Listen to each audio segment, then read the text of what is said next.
جزاکم اللہ خیر۔ جیسا کہ آپ لوگ جان چکے کہ ہمارے اگلے مقرر کون ہیں، پروفیسر جناب ڈاکٹر اسلم پرویز صاحب، farmer vice chancellor Maulana Azad national Urdu university. ایک وسیع تجربہ ہے، تقریباً 40 سالہ آپ کا تعلیمی تجربہ ہے، مختلف شعبہ جات میں آپ نے کام کیا ہے، اور سائنس اور قرآن آپ کا پسندیدہ موضوع ہے۔ اس موضوع پر سینکڑوں مضامین آپ نے لکھے ہیں، سینکڑوں لیکچرز آپ کے یوٹیوب اور سوشل سائٹس پر موجود ہیں۔ آئیے اب آپ کے روبرو ہوتے ہیں ڈاکٹر اسلم پرویز صاحب۔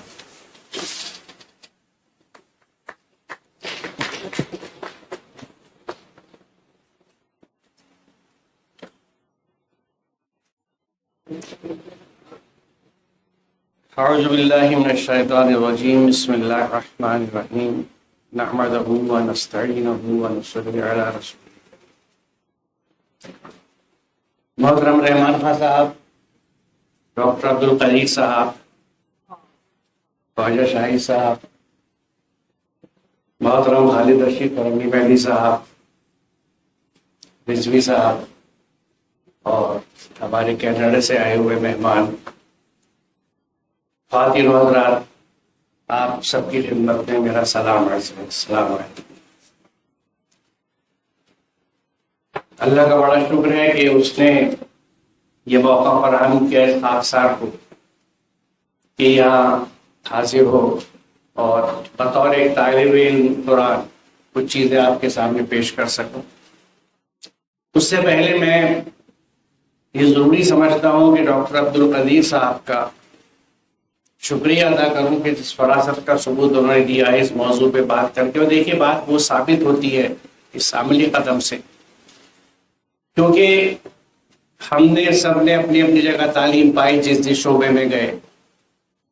ڈاکٹر عبدالقدیر صاحب نے بھی تعلیم پائی، اس کے بعد وہاں سے ایک دوسری کہانی شروع ہوتی ہے کہ اس شخص کے دل میں یہ درد پیدا ہوتا ہے کہ یہ تعلیم دوسروں تک پہنچے، کیسے اس کا نظم بنائے، اور وہ ایک ایسا سسٹم کھڑا کیا جو آج ہم سب کے سامنے ہے، قابل تقلید ہے، نمونہ ہے۔ اور وہ جب تعلیم آئی تو تعلیم کے ساتھ جو اور چیزیں کھلتی ہیں جو تعلیم سے جڑی ہوئی ہے، اس کا سلسلہ یہ شروع ہوا کہ جے پور کے اجلاس میں احساس ہوا کہ ہم فنڈنگ کہاں سے لائیں۔ اس فنڈنگ کے نقطہ نظر سے یہ گفتگو آج کی ہے، اور یقیناً آج کے اجلاس میں جو اور راہیں کھلیں گی، کیونکہ دیکھیے اللہ تعالیٰ کا وعدہ ہے، یہ جو اللہ کی راہ میں جدوجہد کرتا ہے اللہ اسے راستے دکھاتا ہے۔ آپ نے جدوجہد شروع کری ہے، محض ڈرائنگ روم کی مجلس سے، گفتگو اور جذباتی باتوں سے اور احتجاجوں سے اللہ کی مدد نہیں آتی اور راستے نہیں کھلتے، بلکہ اور دل بند ہوتے ہیں، مہر لگتی ہے، کیونکہ اللہ کے احکامات سے جب آپ ہٹیں گے تو مہر لگے گی، بند ہوں گے۔ اب آپ عملی میدان میں اترتے ہیں، جدوجہد کرتے ہیں اللہ کے راستے میں، تو راستے کھلتے ہیں۔ تو یہ بھی ہمارے لیے ایک نمونہ ہے کہ ہم میں سے ہر کوئی شخص اپنی اپنی جگہ پر یہ سوچے کہ میں کیا جدوجہد کر رہا ہوں۔ کچھ نہیں کر رہے تو کیا اپنے خاندان کی تعلیم کے لیے جدوجہد کر رہے ہیں؟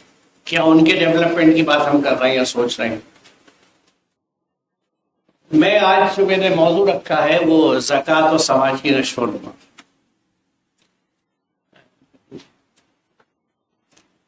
Next slide please.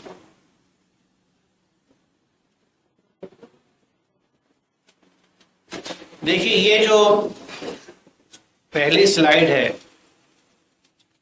وہ یہ کہتی ہے کہ وہی ہے جس نے تم کو زمین کا خلیفہ بنایا اور تم میں سے بعض کو بعض کے مقابلے میں زیادہ بلند درجے دیے تاکہ جو کچھ تم کو دیا ہے اس میں تمہاری آزمائش کرے۔ اس میں دو نکات بہت اہم ہیں۔ پہلی چیز تو یہ ہے کہ ہماری حیثیت زمین پہ بتائی جا رہی ہے کہ وی آر دا وائس ٹیرنٹس اور دی کسٹوڈینس، ہم خلیفہ ہیں اس زمین اور اس کے وسائل کی۔ اور یہ وہ زمین ہے جس پہ نہ صرف یہ ہے کہ انسان بلکہ تمام جاندار آباد ہیں، کیونکہ قرآن ہی نے یہ بات کہی کہ وَالْأَرْضِ مَوَاضِعَ لِلْأَنَامِ، تمام جاندار اور جتنی چیزیں یہاں موجود ہیں اس کا انسان کو خلیفہ بنایا گیا، کیئر ٹیکر کہہ لیجئے، کسٹوڈین کہہ لیجئے، یا اس کی امانت میں دیا گیا. تو یہاں یہ بات غور طلب ہے کہ یہ جو کچھ ہمارے پاس ہے، جو کچھ اللہ نے دیا ہے، یہ ایک امانت ہے جس میں حصے داری سب کی ہے، محض ہماری نہیں ہے. اور دوسری چیز جو اس سے ریلیٹڈ ہے، جو نقطہ اس سے ریلیٹڈ ہے، جو میں نے عرض کیا کہ جو کچھ مال جس کو دیا ہے وہ آزمائش کے لیے ہے. یعنی کیا دیکھا جائے گا کہ جو مال ہمارے پاس ہے اس کا استعمال ہم نے کس طرح سے کیا. Next please. وَالَّذِي خَلَقَ لَكُم مَّا فِي الْأَرْضِ جَمِيعًا. یہ بہت اہم حکم ہے قرآن کا، ایک بہت بڑا بیانیہ ہے کہ جو کچھ ہے زمین پہ وہ سب کا سب تم سب کے لیے. میں یہ سمجھتا ہوں کہ اس سے بڑا سوشلزم کا کوئی اسٹیٹمنٹ نہیں ہو سکتا کہ جو کچھ زمین پر ہے وہ تم کا سب کا سب تم سب کے لیے. اور پھر اس کے بعد میں اگلے نقطے پہ آؤں گا کہ اس کی تقسیم کے سلسلے میں کیا بات کہی گئی ہے. اس سے پہلے میں 2 آیات پیش کروں گا جو ایک اور رخ قرآن کا بتاتی ہے جس سے ہماری اکثریت واقف نہیں ہے. Next please. بلا شبہ رات و دن کے یکے بعد دیگرے آنے میں اللہ تعالیٰ نے جو کچھ آسمان و زمین میں پیدا کیا ہے ان سب میں آیات ہیں ان لوگوں کے لیے جو اللہ کا تقوی اختیار کرتے ہیں. یہ بہت ریمارکیبل آیت اس معنی میں ہے کہ اس میں اللہ تعالیٰ یہ بتاتا ہے کہ کائنات میں جتنی اس کی تخلیقات ہیں ان سب کو وہ اپنی آیت کہتا ہے. وہ یاد دہانی کرتی ہے اللہ کی، اس کی عظمت کی، اس کے گرینڈیور کی، اور ہدایت دیتی ہے ہم اگر ان کا مطالعہ ہم کریں. اسی لیے یہ بات کہی جاتی ہے کہ ان لوگوں کے لیے یہ آیت بنتی ہے جو اللہ کا تقوی اختیار کرتے ہیں. اللہ کا تقوی کون اختیار کرتا ہے؟ جو اللہ کے احکامات پہ چلتا ہے. کیونکہ دیکھیے متقی کی سب سے آسان تعریف یہ ہے کہ جو اللہ نے کہا ہے وہ کرنا اور جس چیز سے منع کیا وہ نہیں کرنا. یعنی total submission to divine guidance. جو اللہ تعالیٰ کے احکامات ہے 100% اس پہ عمل کرنا. تو جو بھی ان آیات، کیونکہ اللہ کے احکامات ان آیات کے مطالعے کے تعلق سے جو ہیں متقی وہ ہوں گے جو اس میں وہ ذہن میں رکھیں گے. کائنات کی آیات کا بھی مطالعہ کریں گے، ان میں بھی کھوج کریں گے. بلکہ حقیقت تو یہ کہ اگر آپ نمل دیکھیں 83 سے 85 تو اتنی زبردست حکم ہے یہ. اور اللہ تعالیٰ یہ ذکر آتا ہے قیامت کا کہ قیامت کے دن سب لوگ جمع کیے جائیں گے اور ان کی درجہ بندی کری جائے گی. تو پھر اللہ تعالیٰ ان سے پوچھے گا، کیا پوچھے گا؟ فَكَذَّبْتُمْ بِآيَاتِي وَلَمْ تُحِيطُوا بِهَا عِلْمًا أَمَّاذَا كُنتُمْ تَعْمَلُونَ. تم نے میری آیات کو ریجیکٹ کر دیا. You rejected my signs without comprehending them with your knowledge. تم نے میری آیات کو جھٹلا دیا. کذبتم، بنا ان کے علمی احاطے کیے. اور اگلی بات کیا ہے؟ ماذا کنتم تعملون. What was it you did؟ تم کر کیا رہے تھے؟ یعنی عین مطلوبہ ہے یہ چیز. اور دونوں آیات ہیں کائنات کی بھی اور کتاب کی بھی. Next please. اور ان آیات کی اہمیت جو ہے یہ سورہ حامیم سجدہ کی 53ویں آیت میں واضح ہوتی ہے کہ عنقریب ہم ان کو اپنی آیات آفاق میں بھی دکھائیں گے اور ان کے نفوس میں بھی، یہاں تک کہ ان پہ یہ بات کھل جائے گی یہ قرآن بات ہے. یعنی آفاق اور انفس میں آیات کے کھلنے کا سلسلہ جاری رہے گا. قرآن کی آیات مکمل ہے، آپ کون سی آیت کھلیں گی؟ کائنات کی. آفاق میں اور انفس میں جو روز روز ہمیں چیزیں پتہ لگتی ہیں، ڈسکوریز ہوتی ہیں اور علوم کی مدد سے، جن کا یعنی 900 سال سے ہم نے دین سے خارج کر رکھا ہے، باہر کر رکھا ہے، وہ دین کا حصہ نہیں ہے. اللہ کا شکر ہے کہ حالات بدلے ہیں اور علوم کو یکجا کرنے کی اور ہولسٹک ایجوکیشن کی کچھ بات چلی ہے تقریباً 900 سال کا نقصان اٹھانے کے بعد. اور اس میں کتنے پیچھے رہ گئے آج سوچتے ہیں تو ڈر لگتا ہے، ہمت نہیں ہوتی اس گہری کھائی کو دیکھنے کے لیے جس کو ہمیں عبور کرنا ہے علوم کو یکجا کرنے کے بعد. اب یہاں اس کے بعد میں کیونکہ دیکھیے آیات کی جو اہمیت اللہ تعالیٰ نے کہی اس سلسلے میں صرف ایک آیت کو جو مجھے وقت کا اندازہ ہے، اور رحمان خان صاحب بھی اب تشریف رکھتے ہیں ماشاءاللہ، تو میں بہت اختصار کے ساتھ صرف ایک آیت آپ کے سامنے رکھوں گا اللہ تعالیٰ کی کائناتی آیت. Next please. یہ جو ایک آیت ہے چاروں طرف ہمیں دکھ رہی ہے، کیا ہے؟ ایک ہرا درخت ہے، جھاڑ ہے، پودا ہے. اس ہرے پودے میں ہرا اس لیے کیوں کہتے ہیں؟ کیونکہ اس میں ایک مادہ ہوتا ہے اس کو کلوروفل کہا جاتا ہے، اسی سے ہرا رنگ ہے. اور یہ کلوروفل صرف ان حصوں میں ہوتا ہے جو ہوا میں یا روشنی میں ہوتے ہیں، پتیوں میں خاص طور سے.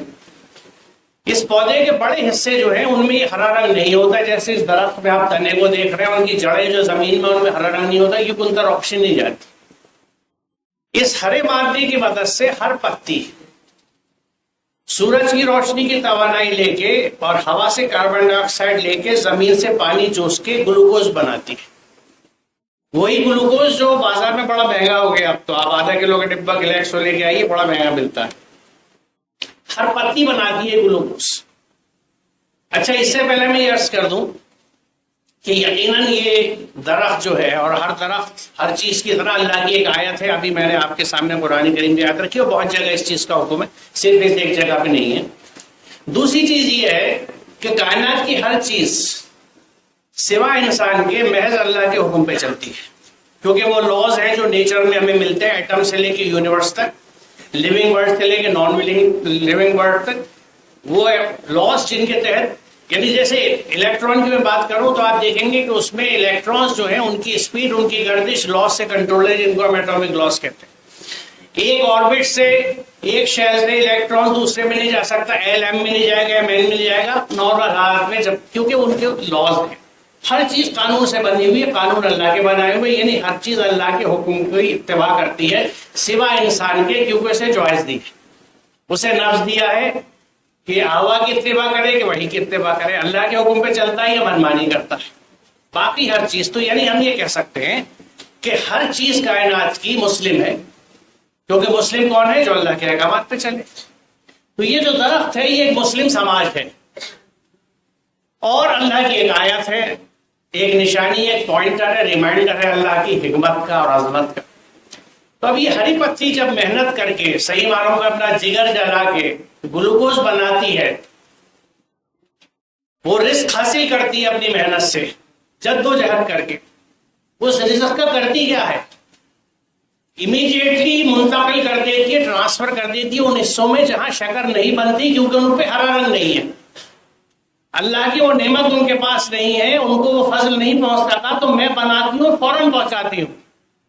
پورے سسٹم میں شکر بنتی ہے اور فوراً منتقل ہو جاتی ہے نان گرین پارٹس میں، تاکہ وہ زندہ رہ سکے، سروائیو کر سکے، اور ان کی گروتھ ہو سکے، ان کی نشو و نما ہو سکے۔ کوئی پتی یہ نہیں کہتی کہ ھذا من فضل ربی، تو میرے رب کا فضل ہے، عمارت بناؤں گا۔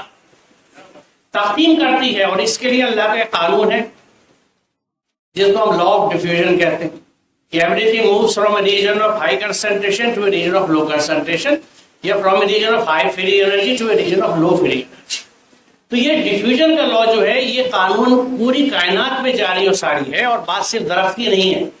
ہمارے جسم میں اگر یہ متوازی اور مساوی تقسیم کا قانون بند ہو جائے تو امیڈیٹلی ہم مر جائیں گے، کیونکہ ہمارے پھیپھڑوں میں جو گیس ایکسچینج ہوتی ہے کاربن ڈائی آکسائڈ اور آکسیجن کے بیچ میں، ہم سانس لے کے آکسیجن اندر لیتے ہیں اور کاربن ڈائی آکسائڈ باہر نکالتے ہیں، یہ جو خون سے ٹرانسفر کا گیس کا عمل ہے، یہ ڈیفیوژن بیسڈ، یعنی ڈیفیوژن رک گیا، یہ مساوی تقسیم رک گئی، اکویٹیبل ڈسٹریبیوشن رک گیا، تو کوئی جاندار زندہ نہیں رہ سکتا۔ یہ اتنا ضروری چیز ہے، وسائل کی مساوی تقسیم۔ اب دیکھیے پودا ہے، برابر میں نے درخت کی تصویر لی ہے، جب پودا بڑا ہوتا چلا گیا، کیونکہ ہری پتی بنا رہی ہے اور سب کو کھلا رہی ہے، سارے حصے بڑے ہو رہے ہیں، اس کی جڑیں بھی گہری ہو گئی، وہ درخت بن گیا۔ اچھا، جیسے جیسے گروتھ ہو رہی ہے، پتیاں نئی نئی بن رہی ہیں، شکر سازی بن رہی ہے، زیادہ شکر بن رہی ہے، اب پورے پلانٹ پہ سرکولیٹ ہو گئی شکر، اب پھر سرپلس بچ رہا ہے ان کے پاس، کیا کریں؟ کوئی پتی اسٹور کرنے کے لیے تیار نہیں ہے، اپنے پاس نہیں رکھے گی، اس لیے درخت پہ آپ کو موٹی پتلی پتی نہیں دکھتی، سب ایک سی ہے، کوئی جمع کر کے نہیں رکھے گی، ذخیرہ اندوزی ہورڈنگ کی گنجائش ہی نہیں ہے، کیونکہ مسلم سماج ہے، حکم جانتا ہے اللہ کا۔ تو کیا کرتے ہیں کہ بھائی بیت المال میں جمع کر دو، جس کو ضرورت ہو لے لے۔ بیت المال کیا ہے؟ یہ جو پھل آپ کو دکھ رہے ہیں، یہ بیت المال ہے، یہ ہر مسلم سماج کے بیت المال ہے، جس کو ضرورت ہے لے لو، چاہے وہ اناج کی شکل میں ہو، کپاس کی شکل میں ہو، لکڑی کی شکل میں ہو، پھلوں کی شکل میں ہو، all the productivities given to the humanity، کہ جس کو چاہو لے لو۔ درخت یہ نہیں پوچھتا کہ نام بتاؤ توڑنے سے پہلے، محمد اسلم ہو، مسلمان ہو تو لے جاؤ ورنہ نہیں ملے گا، کافروں کو نہیں دیتے۔ اللہ کی نعمتیں سب کے لیے کھلی ہوئی، کیونکہ وہ رب العالمین ہے۔ تو یہ ایک آیت ہے جو ہمیں وسائل کی تقسیم کا بہترین حکم دیتی ہے۔ کیا بتاتی ہے؟ Next please, next slide please.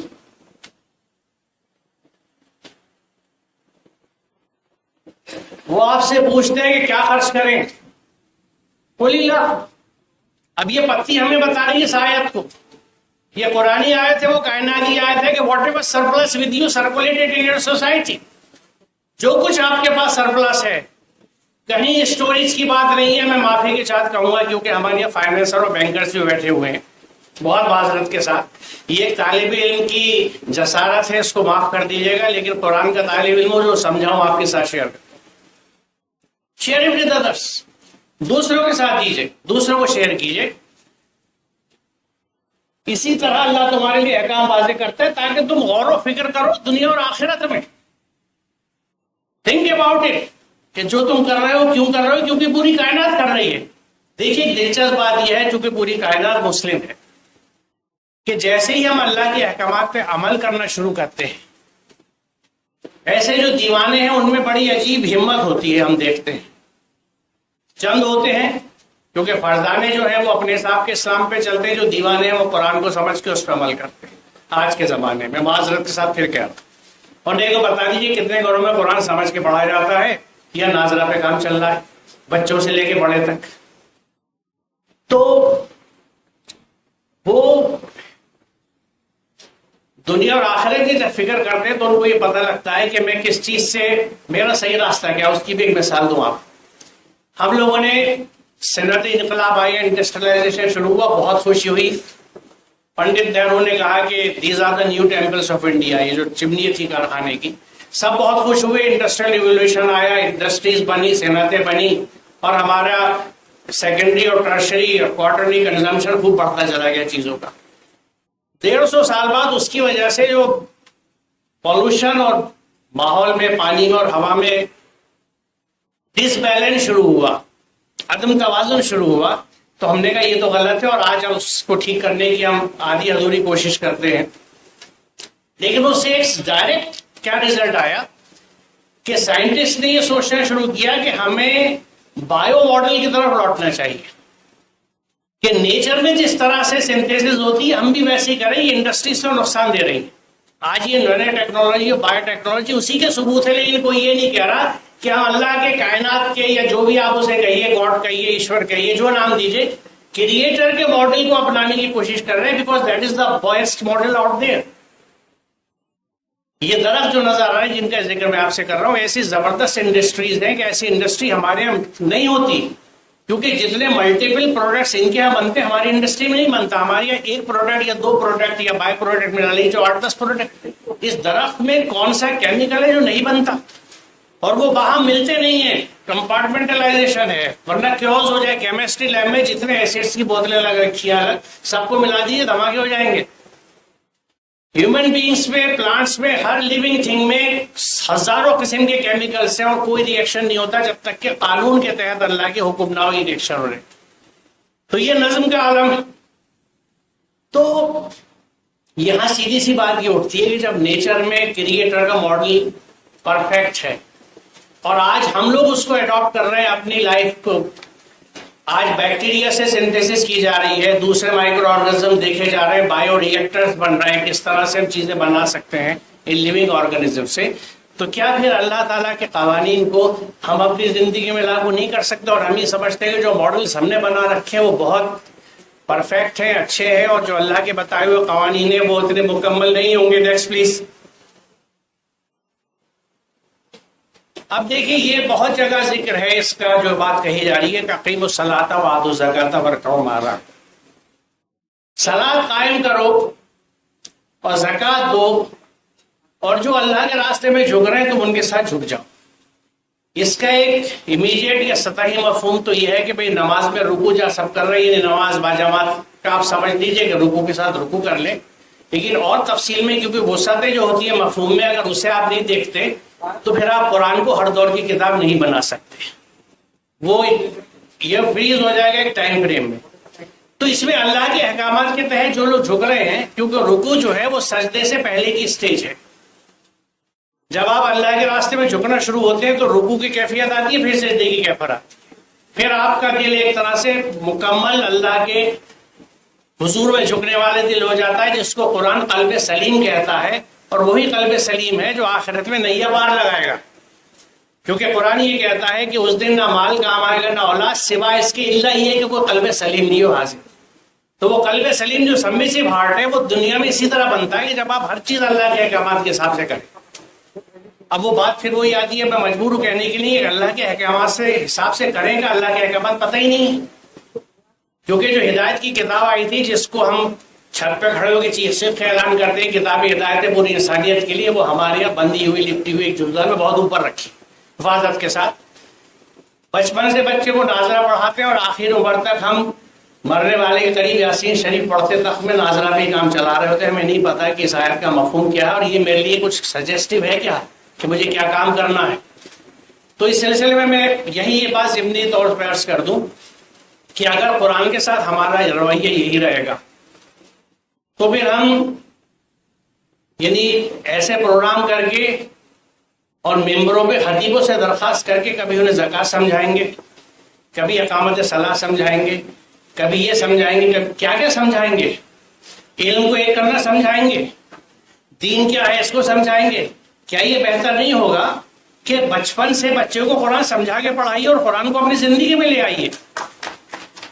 کیونکہ ہم پٹ پٹس کے سولوشنز اگر کریں گے نا یقیناً وہ افیکٹو ہوں گے، لیکن لانگ ٹرم پلاننگ یہ ہونی چاہیے کہ میں گھر میں یہ طے کر لوں کہ میرا بچہ قرآن سمجھ کے پڑھے گا اور اس کو پڑھانے کے لیے میں قرآن سمجھوں گا تاکہ میں اپنے بچے کو سمجھا سکوں، کیونکہ جواب دہی میری ہوگی کہ میں نے جو اولاد پیچھے چھوڑی وہ میرے لیے گناہ جاریہ بنتی ہے کہ ثواب جاریہ بنتی ہے، کس طرح کی زندگی گزار رہی ہے۔ آئم آنسریبل اور آئم سے میری مراد دونوں پیرنٹس ہیں، پھر خاندان کا بھی حصہ ہے، اساتذہ کا بھی حصہ ہے۔ تو اب میں تھوڑی سی زکوٰۃ پہ گفتگو کرنا چاہوں گا۔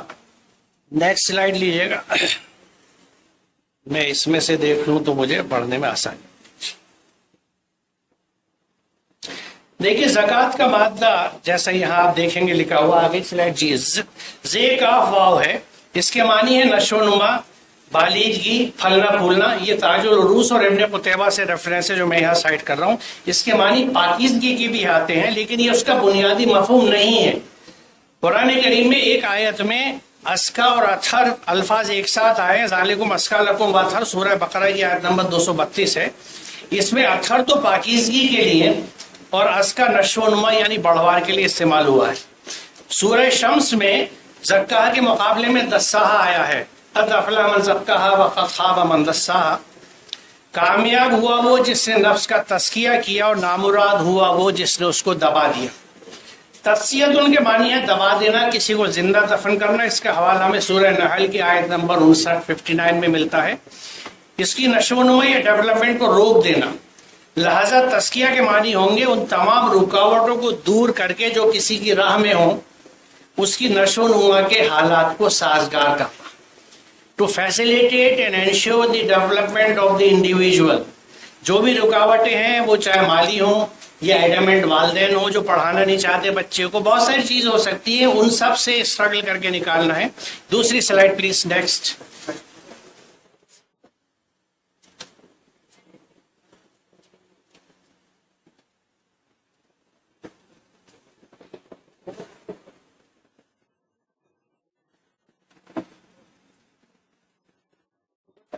Next please. نہیں بھائی پیچھے آئیے، ایک مس کر گیا پیچھے۔ یس، ہاں یس۔ ایتا کے معنی ہے دینا، لہذا ایتا زکوٰۃ کے معنی ہوئی نشو و نما کے مواقع فراہم کرنا، یعنی ڈیولپمنٹ اپارچونیٹیز مہیا کرنا۔ اس نشو و نما میں انسان کی ظاہری کیفیت اور اسباب زندگی نیز اس کی ذات یا نفس کی نشو و نما دونوں چیزیں شامل ہیں، یعنی corporeal development as well as internal development, نفس کی پرورش۔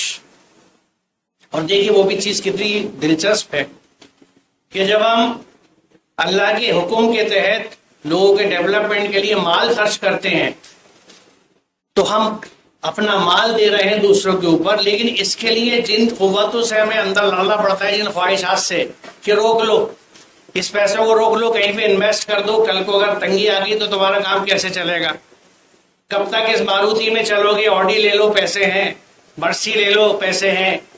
ان سب سے لڑ کے جب آپ نے اس پیسے کو دوسرے پہ خرچ کیا تو وہ جو تبدیلی آپ کے نفس میں I that is the desirable change.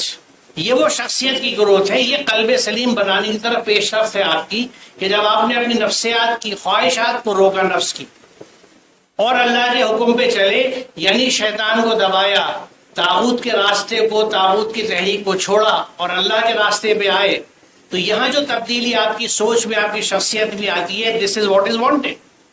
یعنی یہ جتنے کام ہیں, عمل صالح ہیں, وہ انسان کی شخصیت بدل دیتے ہیں, اس کی سوچ بدل جاتی ہے اور ایک بڑی تبدیلی آتی ہے. سورہ الحج میں ہے کہ یہ وہ لوگ ہیں کہ جب انہیں زمین میں اقتدار حاصل ہوگا تو یہ اقامت صلاۃ اور ایتاء زکوٰۃ کریں گے, یعنی اللہ کے احکامات کی اتباع کریں گے اور دوسروں کے نشو و نما کا نظم کریں گے. اب دیکھیے یہاں میں آپ سے عرض کروں کہ کچھ چیزیں چلتی ہیں, اور بہرحال میں طالب علم ہوں, اور طالب علم جو ہے وہ سوال کرنے کی جسارتیں کرتا رہتا ہے, کبھی کبھی پٹتا بھی ہے ٹیچر سے, یہاں میرے اساتذہ ہیں, اگر تھپکی لگائیں گے میں سن لوں گا, برداشت بھی کر لوں گا پوری محبت کے ساتھ. کہ ہمارے یہاں جو سسٹم چلتا ہے, اچھا اس سے پہلے میں بتا دوں کہ میری پیدائش پرانی دہلی کی ہے, اور میں اپنے مسلم سماج سے آج بھی جڑا ہوا ہوں, کیونکہ ہمارے جو ایلیٹس ہیں ان کی پہچان ہی ہوتی ہے کہ کچھ پڑھ لکھ گئے اور اچھی جگہ پہ گئے تو وہ فوراً اپنے علاقے چھوڑ دیتے ہیں, وہاں کی گلی بری لگتی ہے, گندگی بری لگتی ہے, اور اچھی کالونی میں جاتے ہیں اور ایڈریس بتاتے ہیں کہ میں ساؤتھ ایکسٹینشن میں رہتا ہوں. تو میں اسی گندی بستیوں میں رہتا ہوں, انہیں کا کیڑا ہوں, اور وہیں سے سیکھتا ہوں اور وہیں کچھ کام کرنے کی کوشش کرتا ہوں. تو وہاں پہ کیا, یعنی شعبان کے مہینے سے تیاری یہاں بہت سی شروع ہوتی ہے, وہاں زکوٰۃ کی تیاری شروع ہوتی ہے. اور میں بے حد مشکور ہوں خالد رشید صاحب کا, کیونکہ میرا تھوڑا سا دل بڑھا آج, کیونکہ میں نے ہمیشہ یہ بات کہی کہ بھائی 2.5% کا کیا معاملہ ہے زکوٰۃ کا, آپ نے 40% کرا, تو کچھ گنجائش ہوئی. اب ہم قول العرف کی طرف بڑھ رہے ہیں, کیونکہ قرآن تو حکم دیتا ہے کہ جو زائد ہو اس کو تقسیم کرنا ہے. What is surplus with you should be distributed in the community, اور اس کمیونٹی میں 40واں, اچھا سوری, میں آئی اسٹینڈ کریکٹڈ, مجھ سے غلطی ہوئی. میں شاید فرد انبساط میں اور خوشی میں اس کو اس طرح سمجھ گیا. اکثر لوگ کہتے ہیں نا جو چیز سننا چاہو وہ سنائی دیتی ہے, اور جو دیکھنا چاہو وہ دکھائی دیتی ہے. نہیں, اللہ تعالیٰ آپ کو ہمارے اوپر قائم رکھے, آپ ہمارے لیے حوصلے کا ذریعہ ہیں, کیونکہ اتنی بات کرنے والے بھی کم ملتے ہیں. میں یہاں اسٹیج سے کھڑے ہو کے یہ بات کہہ رہا ہوں اپنی زندگی کے تجربوں کی. بہرحال تو عرض میں یہ کر رہا تھا کہ اب اس میں اگر رمضان سے جڑی ہوئی ہے زکوٰۃ, تو جہاں کتب علیکم صیام آیا تھا وہاں زکوٰۃ کا ذکر ہوتا. اقیموا الصلاۃ وآتوا الزکوٰۃ کیوں ہے؟ سوچیں وجہ کیا ہے کہ ڈیولپمنٹ آف دی کمیونٹی کی بات کرتی ہے زکوٰۃ, کمیونٹی ڈیولپمنٹ فنڈ. اب مجھے اگر کمیونٹی کو اپنی ڈیولپ کرنا ہے تو اس کے لیے مجھے ایک مرکز چاہیے جہاں سے میں کروں گا. وہ مرکز ہے ہماری مساجد, اور اس کا محرک اور یعنی وجہ اصل جو ہے وہ اقامت صلاۃ کے اجتماعات ہیں. ہم اقامت صلاۃ کے اجتماع میں جمع ہوتے ہیں, اللہ کی حمد و ثنا کر لیتے ہیں رکعت کی شکل میں, لیکن اقامت صلاۃ رہ جاتی ہے, ہم سلام پھیر کے گھر چلے جاتے ہیں. جب تک مساجد کو ایکٹیویٹ ہم نہیں کریں گے وہ ہمارے کمیونٹی ڈیولپمنٹ سینٹرز نہیں بنیں گے. جیسے کہیں کہیں پہ ماڈلز ہیں کہ پورے علاقے کی تفصیل ان مساجد میں موجود ہے. کہیں بیٹی کا, یعنی میں نے کچھ ریاستوں میں کچھ جگہوں پہ خود دیکھا ہے کہ جس طرح بچے کی پیدائش اور کسی کی موت کا اندراج کارپوریشن کے دفتر میں ہوتا ہے, علاقے کی مسجد میں بھی ہوتا ہے. پورا ڈیٹا بیس ہے ان کے پاس کہاں پہ کس چیز کو کس کی ضرورت ہے, اور اس اجتماع میں جو لوگ اکٹھے ہوتے ہیں وہ اپنے مال وہاں دیتے ہیں ان کی ضرورتوں کو پورا کرنے کے لیے. یہی مقصد ہے اجتماع صلاۃ کا, یہی اقامت صلاۃ. اسی لیے ایتاء زکوٰۃ اس کے ساتھ جوڑ کے آئی ہے بیشتر جگہ پہ قرآن کریم. تو اگر صلاۃ کے اجتماع کو ہم نے فنکشن نہیں بنایا, یعنی مساجد کو فنکشن نہیں بنایا, تو اس کو میری سبمیشن سمجھ لیجیے یا عرضداشت سمجھ لیجیے آپ لوگوں سے اور آپ سب سے خاص طور سے, کہ ہم انڈیا, آل انڈیا, انٹرنیشنل جس سطح پہ ضرور چیز بنائیں, لیکن جو مراکز ہیں اپنے گلی محلوں میں ان کو ایکٹیویٹ کریں. مسجد جو ہے, ہر مسجد کو کچھ مت کہیے مسجد نبوی بنا دیجیے, اس میں کیا نہیں ہوتا تھا. ہماری مساجد جو پرائم لینڈ پہ ہیں, پرائم پراپرٹیز ہیں, وہ نماز پنجگانہ کے لیے ہیں. اور خود میں اپنے علاقے کی مسجد کو دیکھتا ہوں کہ فجر کے بعد بند ہو گئی, ظہر پہ کھلے گی کہ مس یوز ہو جائے گی. ظہر کے بعد اثر میں کھلے گی. تو یہ کوئی اس کے لیے یعنی ان کا فنکشنل آڈیٹنگ کرنے والا کوئی نہیں ہے کہ یہ ملت کا اتنا پیسہ اس پہ لگا ہے, اس کا آؤٹ پٹ کیا مل رہا ہے ملت کو. کوئی ہے سوال کرنے والا جو پوچھے ان لوگوں سے جو وہاں پہ خدمت کرتے ہیں, کہتے ہیں ہم خدمت کر رہے ہیں یا منتظم کمیٹیاں بیٹھی ہوئی ہیں. تو ہم کیا کر سکتے ہیں کہ مساجد کا ایکٹیویشن کہ وہ مرکز بنے کمیونٹی کے ڈیولپمنٹ کا, یہ بہت اہم کام ہے اور اس کو کرا جا سکتا ہے. کیونکہ آپ لوگ جو یہاں بیٹھے ہیں, آپ اس سے اگر متفق ہوتے ہیں, یہاں این جی اوز والے بھی ہیں یا ہمارے خطیب اور علماء بھی ہیں جو مساجد سے جڑے ہوئے ہیں, کم از کم اس بات کو پھیلایا جا سکتا ہے کہ مسجد ری ایکٹیویشن از ویری امپورٹنٹ. مسجد صرف اس کام کے لیے نہیں ہے. دوسری ایک چیز اور عرض کروں گا کہ یہاں اسراف کا ذکر آیا, ہم پیسہ بہت ضائع کرتے ہیں, شادیوں میں کرتے ہیں, ٹھیک ہے, لیکن ایک بڑی اہم چیز ہم بھول رہے ہیں, ہم پیسہ ضائع مساجد میں بھی کرتے ہیں. مسجد کو تاج محل بنانے کو کس نے کہا ہے؟ مسجد ہے کمیونٹی کے ڈیولپمنٹ کے لیے, مسجد کی خدمت کرنے والوں کے ڈیولپمنٹ کے لیے نہیں ہے. میرے علاقے کی ایک مسجد میں تبدیلی اس وجہ سے ہوئی کہ امام صاحب کی رہائی ڈھنگ سے بننی تھی ود ان دی ماسک. میں نہیں کہتا صحیح یا غلط کیا ہے, لیکن میں بتا رہا ہوں کیا ہماری پرائرٹیز ہیں. آپ مسجد میں پیسہ جو لگاتے ہیں ان علاقوں میں آپ یقین جانیں, چونکہ میں ایجوکیشن سے جڑا رہا ہوں, ایگزام فیس 2000 روپے دینے کی نہیں تھی ایک بچے کے پاس, تو پورا سائل اس کا ضائع ہوا کہ ایگزامینیشن فارم نہیں بھر سکا. ان علاقوں کی بات کر رہا ہوں میں. تو مساجد کا استعمال کمیونٹی کے ڈیولپمنٹ کے لیے ہو. یہاں پروگرام کے شروع میں جو قرأت کی گئی اس میں مساجد کو اللہ کی بتایا گیا کہ اللہ کے لیے ہے مساجد. تو اللہ کے احکامات کے امپلیمنٹیشن کے لیے وہ مساجد نہیں ہوں گی. اس کے لیے پھر ہم یعنی ملٹیپلیکیشن آف ایفرٹس ہے, اس کے لیے دوسرے مراکز بنائے, دوسرے سینٹرز بنائے. مساجد کو ایکٹیویٹ کرنا ضروری ہے تاکہ وہ کمیونٹی ڈیولپمنٹ سینٹر پورا بنے. اس میں یقیناً جو لوگ کی خدمت کرتے ہیں ان کا بھی ڈیولپمنٹ ہو, لیکن محض ان کا ڈیولپمنٹ اس پہ سب کی شراکت ہو, علاقے کے لوگوں کی ہو, علاقے کے بچے کی, یہ بہت اہم ہے. اور دوسری بات یہ کہ عوام کے بیچ میں دیکھیے, ہم نے عوام کو جانے انجانے میں ہم سب جواب دہ قرآن سے دور کیا ہے.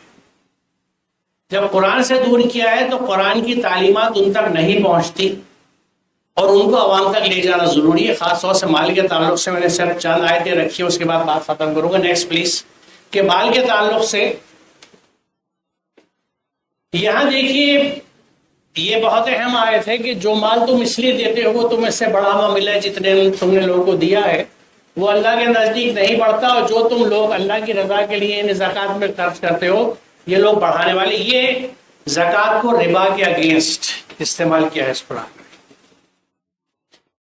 ربا کا معاملہ جو لوگ کمزور سماج سے جڑے ہوئے ہیں یا جن کا تعلق گاؤں دیہات سے ہے, وہاں غریب غربا چند پیسوں کے لیے, کیونکہ بچے کی شادی کرنی ہے, ان کے یہاں تو یہ فنکشن بڑے ہوتے ہیں, 5-10 ہزار روپیہ لیتے ہیں سود پہ, اور اس پہ انہیں مہینے پہ, بلکہ میں دور کی بات کیوں کروں, ابھی پچھلے مہینے صاحب کا میرے پاس فون آیا, وہ اس سلسلے میں کچھ چاہتے تھے. وہ ایک پڑھا لکھا آدمی ہے جو ایک آرگنائزیشن میں کانٹریکچل جاب میں ہے. انہوں نے مجھ سے کہا کہ میری والد کی طبیعت بہت خراب تھی, میں نے 30,000 روپے انٹرسٹ پہ کسی سے لے اور میں 5,000 روپے مہینہ اس کی قسط دیتا تھا. ایک مہینے میں مس کر گئے کیونکہ کانٹریکچل جاب جو ہے ان میں 12-13 ہزار روپے مہینہ ملتے ہیں اور اس کا پورا خاندان بھی ہے. کہا ایک مہینہ مس ہو گیا تو وہ میرا اصل 35,000 ہو گیا. اور وہ جس علاقے میں رہتے ہیں وہاں 90% شادیاں لاکھوں روپے میں ہوتی ہیں اور کچھ کروڑوں میں بھی ہوتی ہیں. بغل میں ایک ایسا شخص موجود ہے جو اب 30 کی جگہ 35,000 روپے میں 5,000 روپے مہینہ انٹرسٹ دے رہا ہے, اسے پتہ نہیں کب چھوٹے گا. یہ ہے ربا. اب یہ کمیونٹی اگر زندہ قوم ہوتی چاروں طرف ان کے, ایون جو مسلین ہیں جو وہاں زندہ ہوتے, تو وہ یہ نہ دیکھتے کہ اس کی حالت کیا ہے. 30,000 کی ایسی بڑی رقم نہیں ہے جس کو چند لوگ اگر ایک نہیں تو دے سکتے تھے اور وہ اس سسٹم سے بچ جاتا. یہ ہے فرق ربا کا اور زکات کہ جب کمیونٹی کے ڈیولپمنٹ کی آپ بات لے کے چلیں گے, کیونکہ ابھی ہم نے دونوں آیات میں دیکھا, هو الذی خلق لکم ما فی الارض جمیعا بھی دیکھا سورہ بقرہ کا, اور اللہ کی آیات کو کائنات میں بھی کام کرتے دیکھا کہ وسائل کس طرح تقسیم ہو رہی ہیں. آج ہمارے ہاں وسائل کی انداز بڑے دلچسپ دکھتے ہیں. گھر کی شان و شوکت سے پتہ لگ جاتا ہے کہ اس کو کتنا فضل ملا ہے اللہ کا. اس سے تختی کا سائز بھی بڑا ہو جاتا ہے کہ حضا بن فضل ربی بڑی لکھی ہوئی ہے یا چھوٹی سی لکھی ہوئی ہے. لیکن وہ مکانات کی بلندی، مکانوں میں کمروں کی تعداد، گیریج میں کتنی گاڑی ہے، کون سی گاڑی ہے، اس پہ فیصلہ ہوتا ہے. تو یہ وجہ کیا ہے کہ ہم یہ نہیں جانتے کہ قرآن کے احکامات اس کے لیے کیا ہے. Next please. میں مختصر بات کر رہا ہوں کیونکہ وقت پھر بھی زیادہ لگ رہا ہے، لیکن یہ میسج ذرا ضروری ہے. اب دیکھیے یہ سورہ حمز کا ہے کہ نلذی جمع مال وعدته حسب ان مال اخلده. 3 لوگ ہیں جن کے لیے سورہ حمز ویل کی، تباہی کی، جہنم کے خطرناک علاقے کی یعنی خوشخبری سناتا ہے. With inverts commas. حمز اور لمز والے سامنے مذاق میں چھینٹے بازی کرنا، پیٹھ پیچھے برائی کرنا، یہ حمز اور لمز ہے. اور جو مال کو جمع کر کر کے رکھتے ہیں کہ یہ ان کو قائم رکھے گا. مال کے تعلق سے چند آیتیں. Next please.